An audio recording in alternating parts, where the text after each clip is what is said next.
The Sichuan-Tibet Highway in China is almost 1,500 miles in length and passes over more than a dozen mountains. It may have some beautiful scenery, but due to rock slides, avalanches and poor weather, the road has a record of over 7,500 deaths, and that's just for every 100,000 drivers. I've got to say those aren't terrible odds, but you're gonna struggle to get me driving down it. This high mountain pass is located on the Indian National Highway in the Himalayas.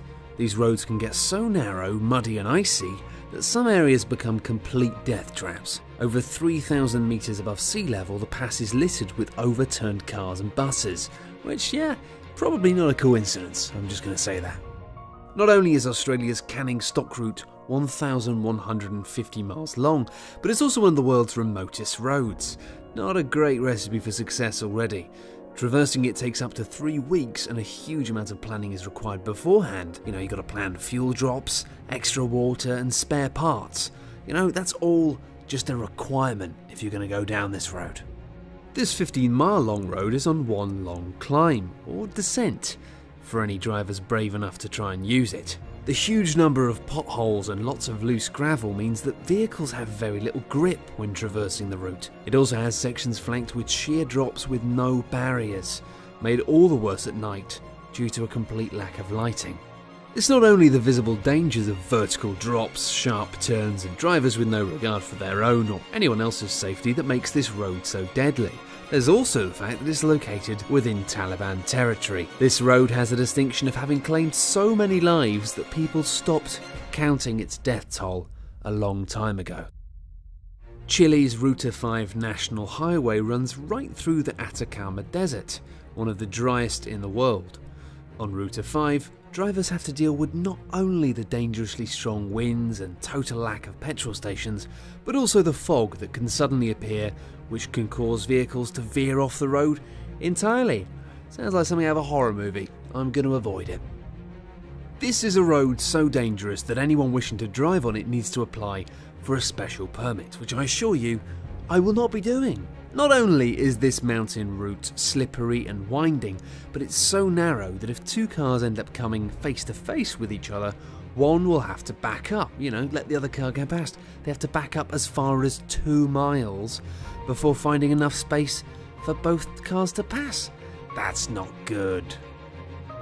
It may have the innocent sounding translated name of Fairy Meadows Road, but the Nanga Parbat Pass in Pakistan is one of the most dangerous roads in the world. Driving on this route comes at great risk. Not only is there treacherously high altitude, the unpaved and uneven surface and a lack of barriers, but there's also a 6-mile ascent to the road's highest point of 8,000 feet.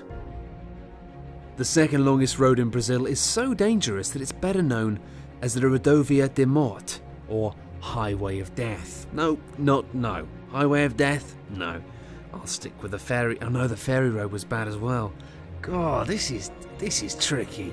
This road though, the Highway of Death, is responsible for thousands of deaths every year. That's amazing. Partly due to its almost non-existent upkeep and maintenance, but many of the mortalities come from the numerous gangs and bandits that are stationed along it. God, if there's one thing I hate more than potholes, it's men who murder people. Also known as El Camino de la Muerta, the north youngest road in Bolivia has gained the dubious title of Death Road. Simple. That's what it says on the tin. Built by prisoners in the 1930s, the 40-mile road stretches from the Bolivian capital of La Paz to the town of Curitiba. It's known as the most dangerous road in the world, mainly because of the 300 drivers who annually plunge 2,300 feet to their death on it every single year. There's also rock avalanches, fog, heavy rain, stony surfaces, and passing trucks, just in case that, initial wave of danger isn't quite enough for you. Any tourists wishing to traverse the road are strongly advised to only do so with the aid of a guide. And this is especially because Bolivians drive on the right-hand side of the road, but really, in order to keep an eye out on the cliffs and see what's coming, you're going to want to be on the left side of the road. Yeah, good luck working that one out. Thanks everyone for watching, hope you enjoyed the video. For more top 10 lists, be sure to subscribe by clicking on the button that you can see now.